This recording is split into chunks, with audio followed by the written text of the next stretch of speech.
Hey, what's going on, everybody? Monday, the 24th of August, and we're starting the week off, and hopefully a little bit more consistent on the streaming this week than than last week. Missing, I think both Wednesday and Friday. We're gonna try to avoid that and get a good full weekend of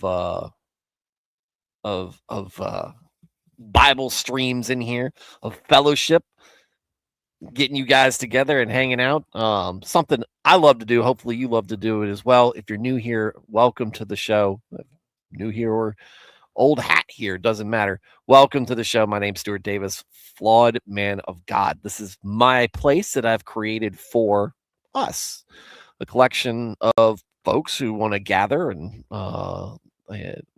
who believe and follow Christ from in various different stages of where we are in our faith. Right, I'm talking about folks who are well established, very grounded in their Christianity, mature in it, and educated in it, and all the way down to people who are just trying to figure things out. Maybe even just learn something about it. Not actually ready to go to church or crack open a Bible themselves, but but folks who just want to learn more, right? Or see what it's all about. And everybody in between, like myself, right? Because I'm certainly not I might be somewhat mature in my faith. I am definitely not mature, and I'm certainly not the most educated. I'll go ahead and put the disclaimer out here that I try to do every episode is I'm not a professional at this. I'm not a pastor, not a biblical scholar, haven't been to seminary. All right. What you see here is the thoughts and experiences shared from somebody who is uh, was raised in the church and has been there all my life. I am a I am a cradle Christian, right? I don't, and that's what you get with me. But I am not, you know, fluent in Hebrew and Greek. I haven't, done immense study of all the church history, though it's something I would like. Maybe once we're done with this current project, to start exploring some stuff as well. Uh, as a group, maybe. But I have dabbled a bit in just reading on church history, some of the church father stuff, their writings and whatnot. Nobody uh, in depth specifically, right? And my take on things is, and my goal with this really is to create a space for folks of different denominations just to be able to gather, right? We have a lot of outlets out there that are very much into engaging debate, most of the time provocatively with um and aggressively, in a way that I don't think really breeds good fellowship. And it certainly does not make us look good in the long, anybody look good when we're trying to grow the kingdom. There are certainly some differences between denominations that are worth arguing over.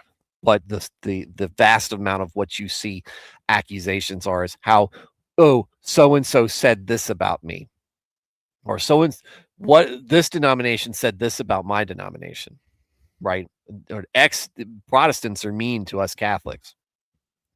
Orthodox can't is mean to Protestants online, that kind of stuff. And this it's a circular firing squad where if it doesn't take much. It doesn't take much observing to realize that all of our denominations and groups are under attack, right? And it's not so much Baptists attacking Catholics and Catholics attacking uh, Anglicans and Anglicans attacking Orthodoxy, etc. Right? What it is the culture, the world, Satan, right? Attacking our faith from the outside and from the inside. And while we are dealing with that, while we should be dealing with that, we're more concerned with how many points we score online debates with folks who, in any other circumstances, we would probably be shoulder to shoulder with, trying to follow God's commandments to us, and pursue our faith in an honest manner. And we've got a world just full of people who don't believe at all in God, or a God that does not exist, right? And so it's too often it's something that I didn't really know until after I'd started this channel, right? The channel was really just because I wanted to give people a place to hear someone talk about God. If they had questions, right? Something keeping them up at night and they just start, typing something in, want to see a YouTube video on something, and there I can answer something. And what I saw was we need help and we need brotherhood more than I think the community realizes it. And so if you hear, that's what you're going to get. I'm not going to demand ecumenism. I'm not going to even ask for it. I want to hear from your side what you believe, right? And I may agree with it. I may disagree with it. And I might say, I think you're wrong on some things, or I might say, that's not the way I see it. But I'm not going to tell you, I'm not going to try to tell you how to run your church, right?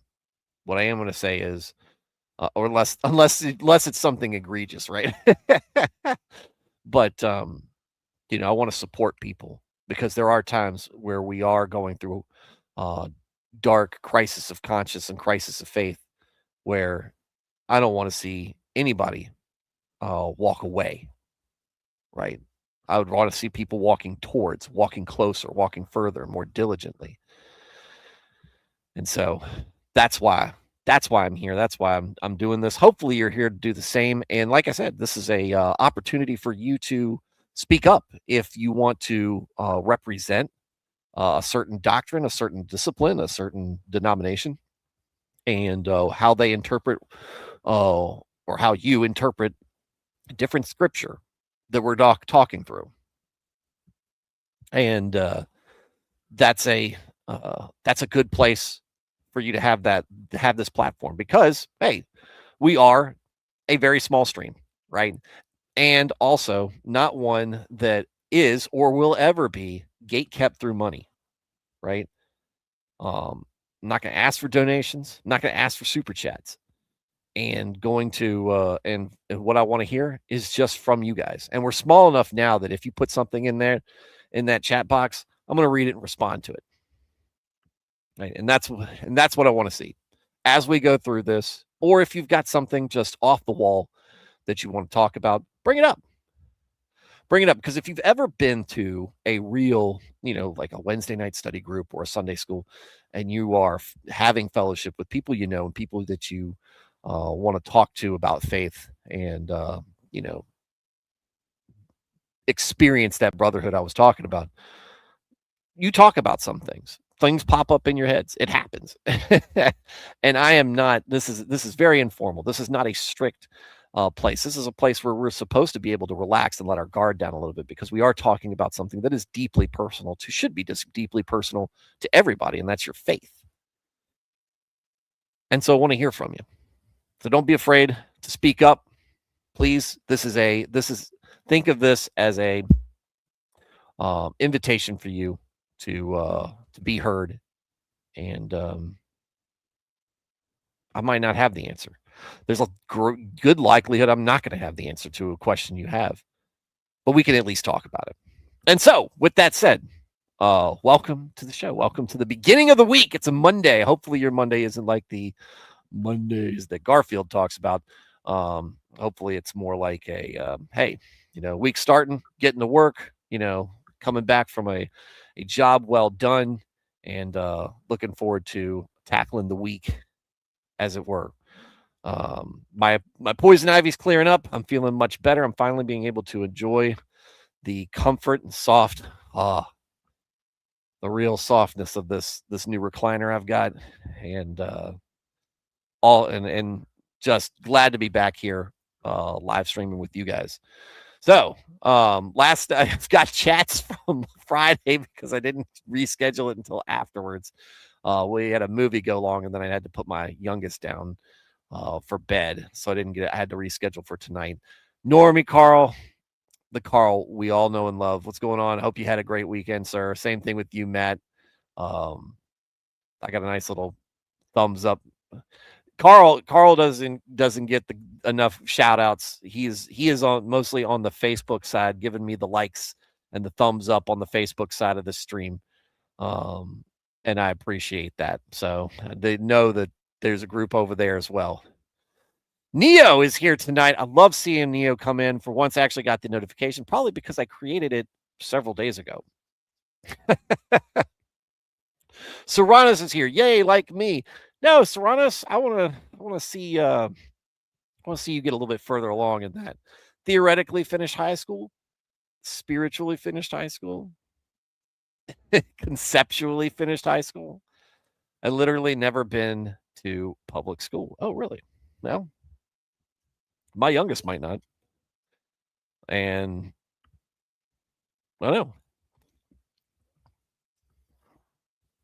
We homeschool? Were you homeschooled, Serranos? Be a new fun factoid if I learn that. Neo Catholic? Yes, Catholic. This is not a Protestant only stream. In fact, I've had Catholic guests on this show. I always like hearing the Catholic perspective. There are several things I disagree with, but I do consider the Catholics brothers and sisters in Christ. Stream is generally where I go when I'm struggling. Well, thank you, sir. I'm glad. Or I'm glad that I can be a place for you to go to. That at any support beam I can be for somebody, in that case, I want to be there for them if I can be. So just know, look, struggle, and we see it, right? And we see what we see a lot of in what we've talked about for the last few years as we've gone through the Old Testament is a lot of failure and struggle, right? What we talk about, like when we're going to go to Zephaniah, when we finish up Zephaniah tonight, we're talking about a nation that has failed in their struggle. And reading through the Old Testament is a case study, it seems, in the struggle of a culture that should know better, right? And Neo, I mean, this is and I try to I always use the Israelites as a punching bag, and I try to be very open about and honest with myself of the fact that we're not really any better. But just remember this, right? Israel struggled and failed often in their struggle. In fact, after the kingdom split, Israel, the part that stayed Israel, never recovered under the kingdoms. And they had God there with them, telling them what to do. So count each win you get whenever you get it. And I don't know whether you're struggling or not now, but whenever you do struggle, and this is for anybody, the wins that you get through your struggle, that is a point in the right direction, right? That is a decision that somebody else didn't make.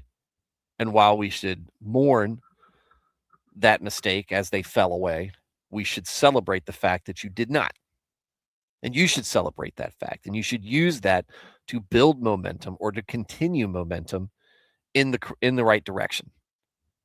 Right?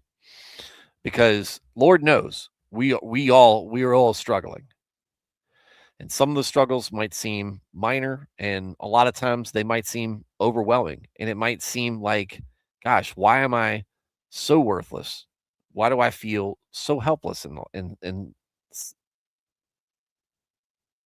when it should be easy? It should be easy. If I really believed it should be easy. God understands how difficult it is. He understands it so much that he died on the cross for it because he knows that we couldn't handle it. He knows that we can't handle all of it. He knows that there's going to be slip ups, right? He wants us to continue facing him. He wants us to continue moving towards him. And that might be like sometimes feel like climbing a steep hill with loose gravel, and sometimes you slide down. But don't give up and roll down to the bottom and walk away. Keep climbing. It's hard for a reason. It's hard because you're working for something. You're working to overcome something. And if you feel like you need to overcome it, obviously that's a part in you that there's a part of you that understands why. Then you should listen to it. Old Testament is from Serranos. Old Testament is a showcase of why the Old Covenant was insufficient and why Jesus' sacrifice was the only way to bridge the gap. I would say more closely to that, the Old Covenant was not insufficient. We were not our our nature, I guess, or our behavior was insufficient to uphold the Old Covenant.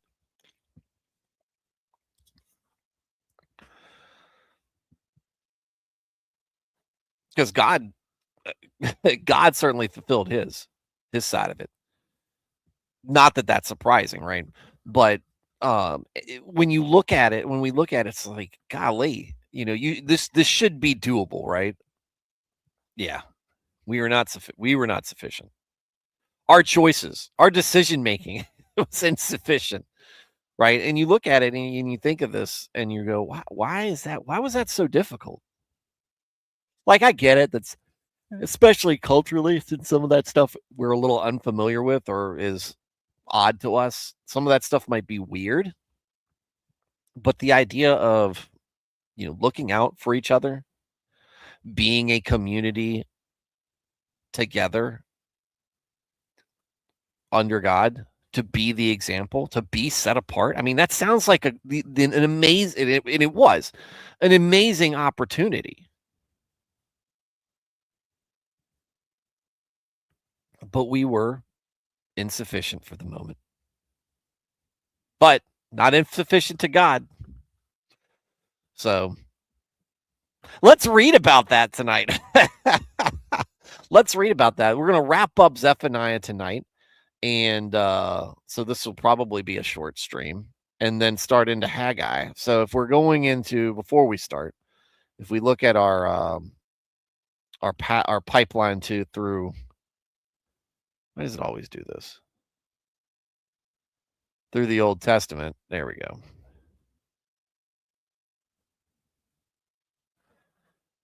Got Haggai. We'll be in Haggai Wednesday.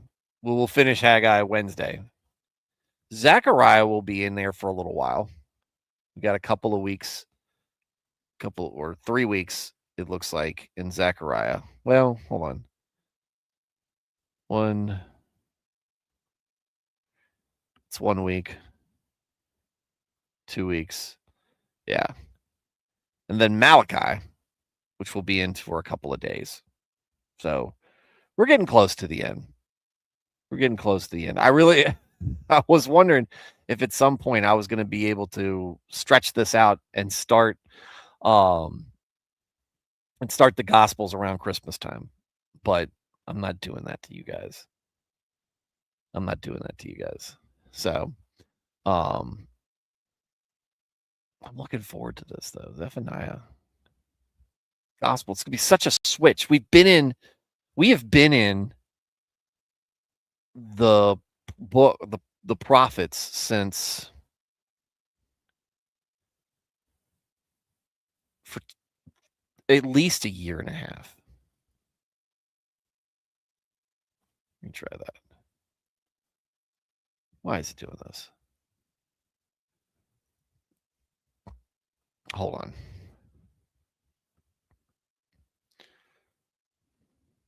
Let's see. Will you show 50? Now you'll show 50.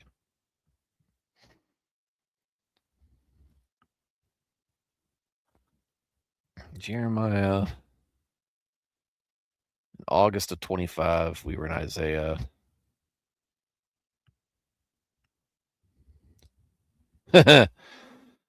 We have been in Isaiah since April 1st, or we've been in prophecy since April 1st of 2025.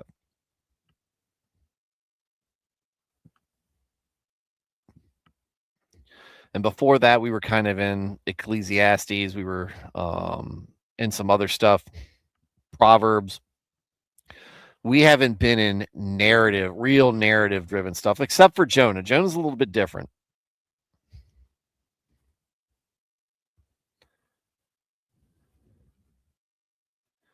Man, we were in Psalms and Proverbs forever.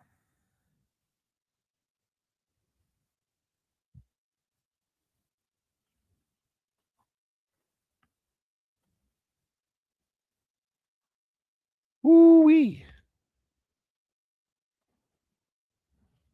Oh, yeah, here we go. It's been almost 3 years since Job. And after Job was Psalms, were the Psalms. October 24th, October 23rd, October 24th, which of 2023, which was where we are 2 months away from being 3 years from then. Since we've been really powerful narrative driven. We have been in everything else, right? We've been in Proverbs books of books set to music, and the majority of the last year and a half has been the books of prophecy, major and minor prophets. Now, when we get through this over the in a couple of weeks, we're going to be going into the Gospels, which is going to be narrative. It's going to be a little bit of genealogy because that I'm going to have to get through. We're going to be going through which is deeply narrative driven, but with so much substance to it. Now, and that's in comparison to the substance that we get from normal biblical text. The Gospels are going to be something else entirely. Right? Because now we're seeing the prophecies come true. Now we're seeing the real king arrive, and not just the kings that Israel asked for. Let's see. Hold on.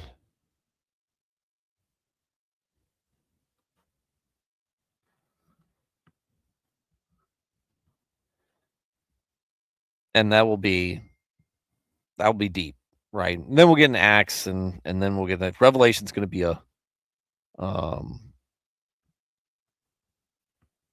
it's going to be it's going to be a firestorm. Who knows what's going to be going on there? Because there is so much to interpret out of that. There's so much to pull out of that, and that people have drawn their own conclusions on. So, all right, but tonight we are still in minor prophets, and we are going to wrap up Zephaniah. So why don't we get to that part, right? So Zephaniah, woe to Jerusalem and the nations, because of course, right? We've talked about they were warned, right? We talk about the struggle earlier. This is the struggle. You were warned. You have not listened. You've decided to keep doing this stuff, breaking the oldest rules in the most blatant and obnoxious way. You have become obnoxious to God. That's I forget who was saying that. I don't know. I forget which prophet was saying that, but they did. They've become obnoxious in the way that and this has gotten old. And so, as the other prophets have done before him, Zephaniah is warning them as well. What's going on, Jenny? Zephaniah is going to warn them. And so you're not going to get anything really revolutionary or new that we haven't heard over the last, like I said, since April of last year, right? You're not going to get anything new and revolutionary out of this, but it is the reminder, right?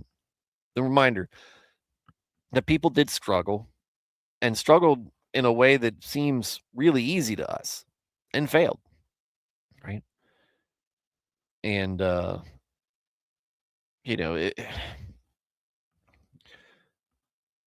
let's just get into it, and I will point it out here. Woe! Judgment is coming to her who is rebellious and defiled, the tyrannical city Jerusalem. She did not listen and heed the voice of God. She accepted no correction. She did not trust in the Lord, but trusted her own power. She did not draw near to her God, but to the pagan gods of Baal and Molech. And that's where we go. Now, this is Israel, a nation that was literally founded by God. Like directly, like here is a covenant. We were talking about the old covenant here. Here is a covenant. Here's agreement. I am setting you aside. This is you are my team, right? And this team that was brought out of slavery, that was given, that was given their own very rich land, that was made prosperous, that was defended and victorious in battle, we all through God, decides instead to worship other gods. Thanks, God, for all you did for me. Now, but here's where all of my real devotion goes to this carved image that I made or my girlfriend made because she's an Assyrian. And, permit me to be a little crass here, but it really does feel like with the temptation to use the word thought, that hoe over there, right? That Assyrian over there, right? Tempting the Israelite and bringing along their religion. And it seemed like there should be a little bit of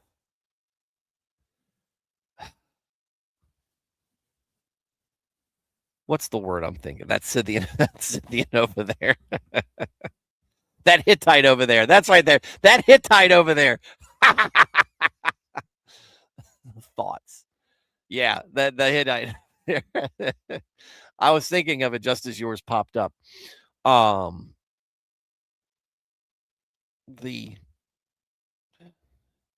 There should be some arrogance, I guess, or the perception of arrogance when you would deal with this. I'm an Israelite, right? We are unique in how we're chosen, or that we were chosen, right?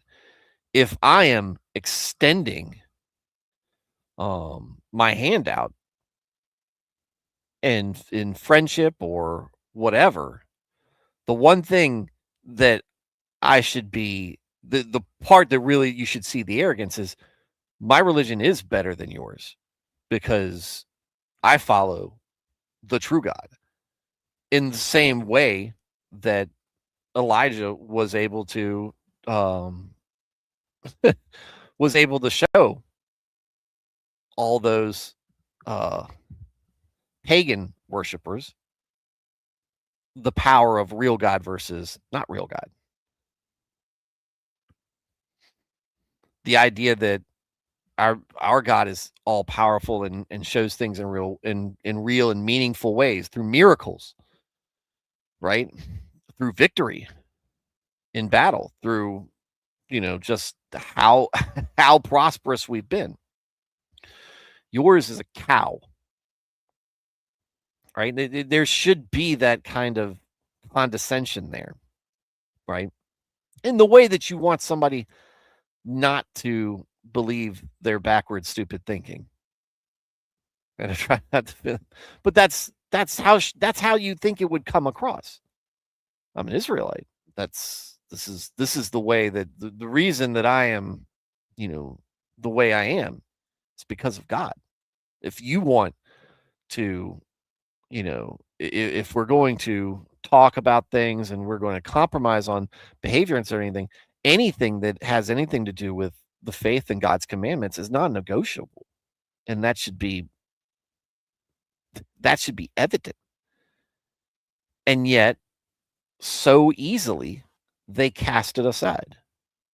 And you just wonder, it's like, what drives a person to do that? But it wasn't just one person. It was so much of the nation. They chased the righteous people out.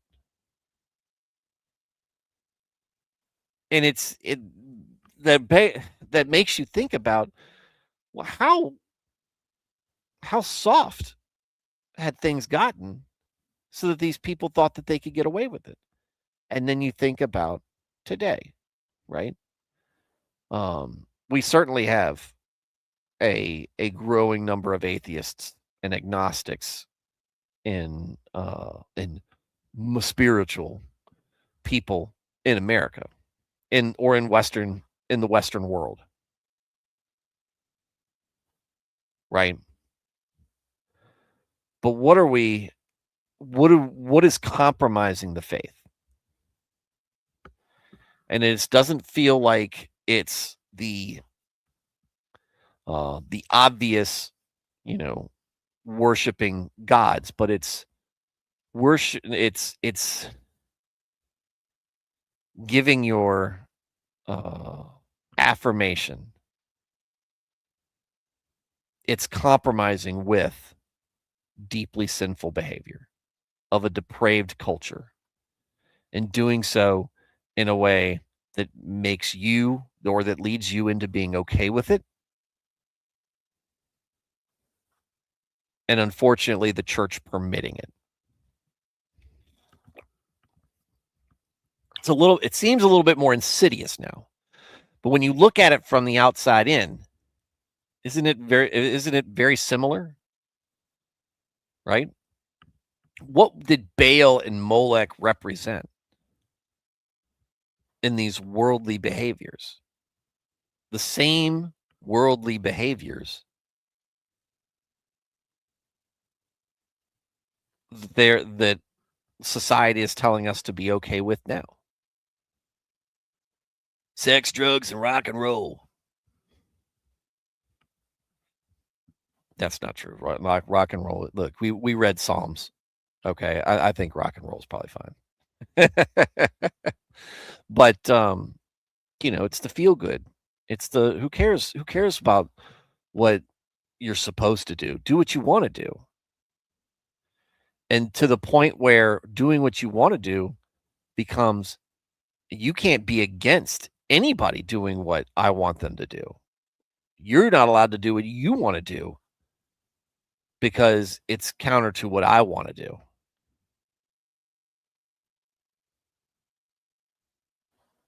Even though it's God that sets the rules, not us.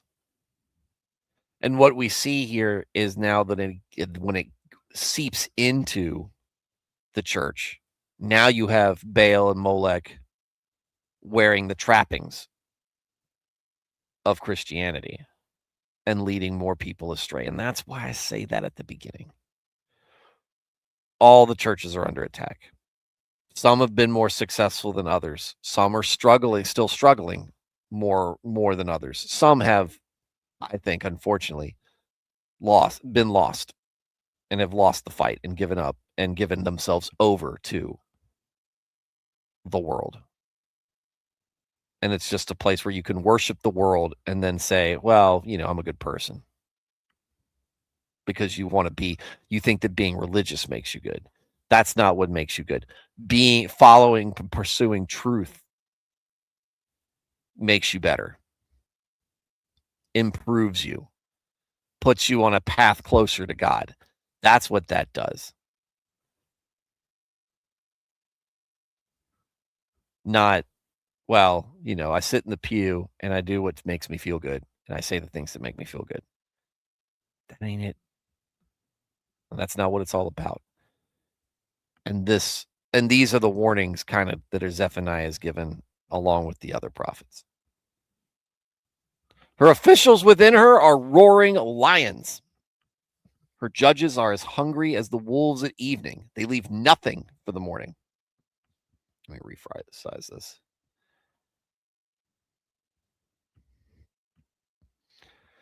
Her prophets are reckless and treacherous men. Her priests have profaned the sanctuary. They have done violence to law by pretending their word is God's word. Wow, I'm getting ahead of myself a little bit. Weren't we just talking about this? And now Zephaniah is doing it right now.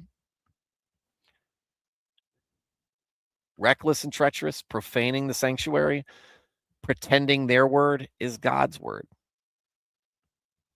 The Lord is righteous within her. He will do no injustice. Every morning he brings his justice to light. He does not fail.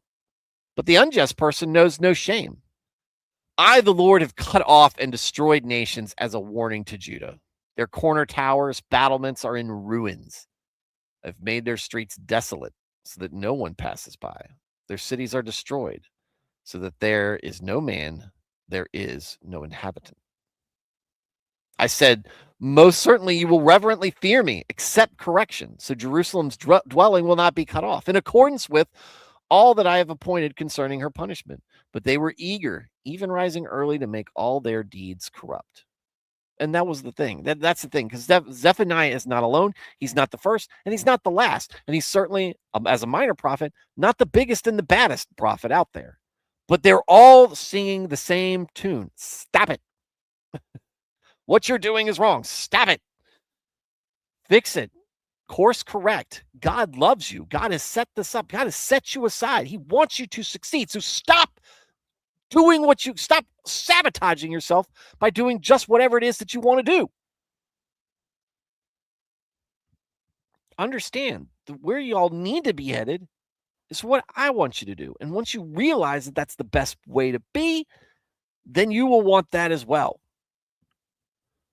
Trust in me that you will be more fulfilled, more wholesome, following in the ways that I set before you. And it's not just setting you up for success. It's setting you and the person next to you up for success, and the person down the street from you up for success, and all the people in your tribe, all the people in your nation, and then all the people in your world working together under this.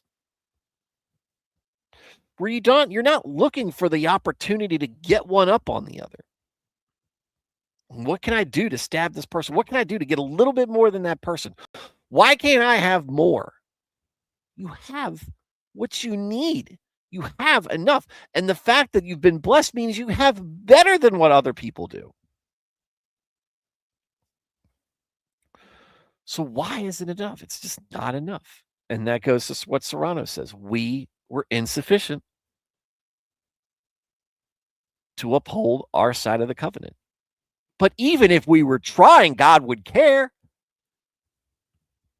They're not trying. They stopped trying. They did not care. They really, and then we see from Jeremiah, God's not going to go back on his word. God's not going to take things back. God's not going to do anything. Well, maybe you forgot what God warned you about would happen. And if you did forget, why didn't you listen to one of the umpteen thousand prophets that God sent to warn you of this very thing? Zephaniah being one of them.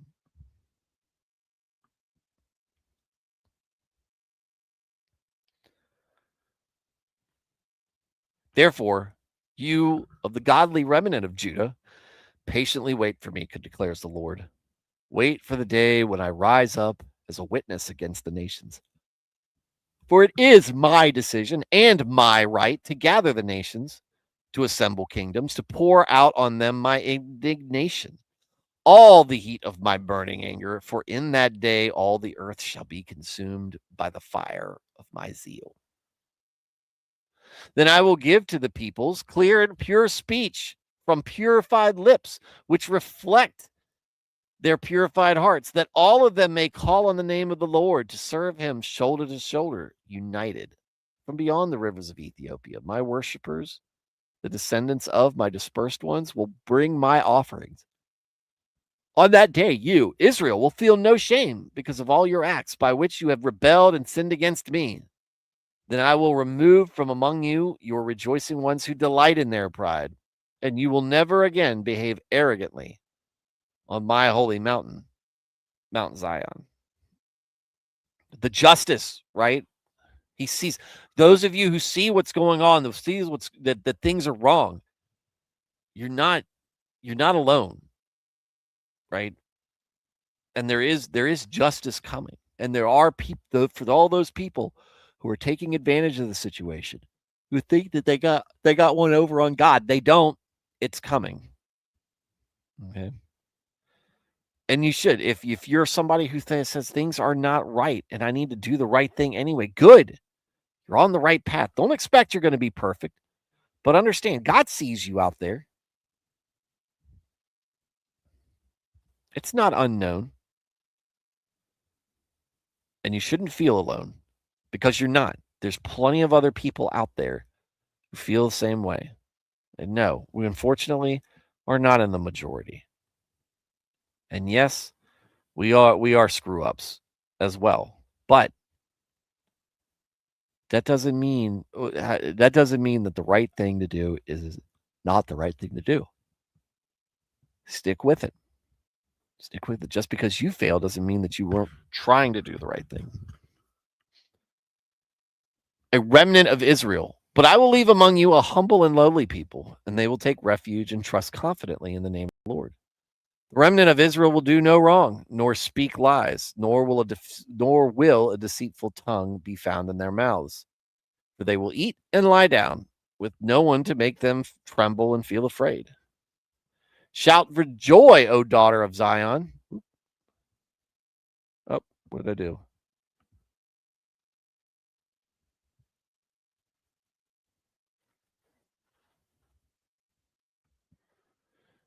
Shout for joy, O daughter of Zion. Shout in triumph, O Israel. Rejoice.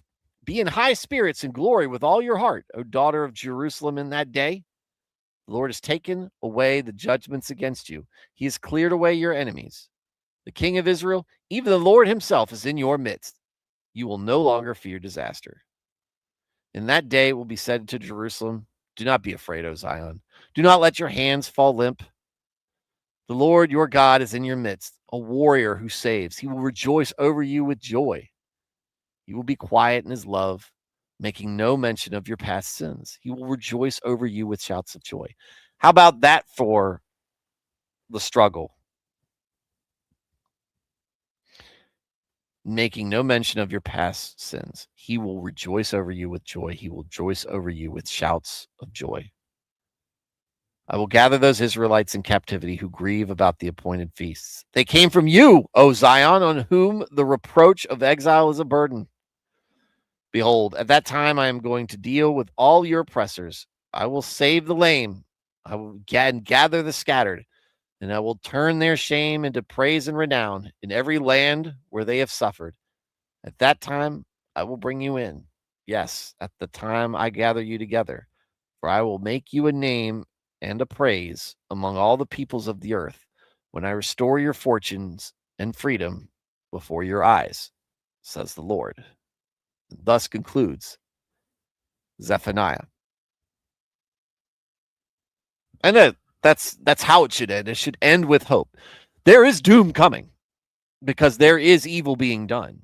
And unfortunately, that's the norm. But that doesn't mean that God doesn't see those people doing righteous, those people trying to do the right thing in spite of it. Keep holding on and doing the right thing. Keep working to do the right thing, folks. You might be laughed at, you might be scorned, you might be we don't see it the same way that places outside of Western culture sees it, where we are as under threat. But certainly there is the fear of ostracized, being looked at as stupid, backwards, hateful, all those things, right? It's the world trying to tell you. That's the world trying to shame you into being like it. God put man on to have dominion over the world, not be dominated by it.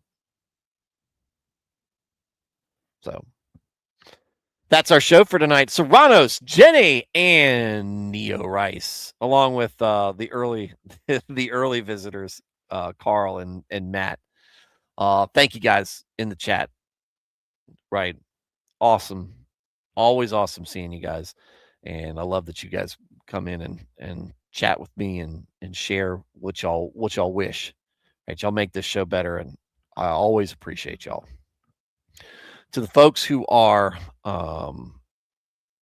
in the chat, or the folks who are watching and not in the chat, please understand I am encouraging to you that I want to see you in the chat. I want to hear from you. Think of this as an open invitation, an earnest one, not just one where I'm trying to be polite. Yeah, please show up. No, I mean it. But I also understand you might not want to, or I understand you might not be able to. I'm just glad that you are coming here. You have found a place here that you want to come back to continually, and that you're getting something out of this.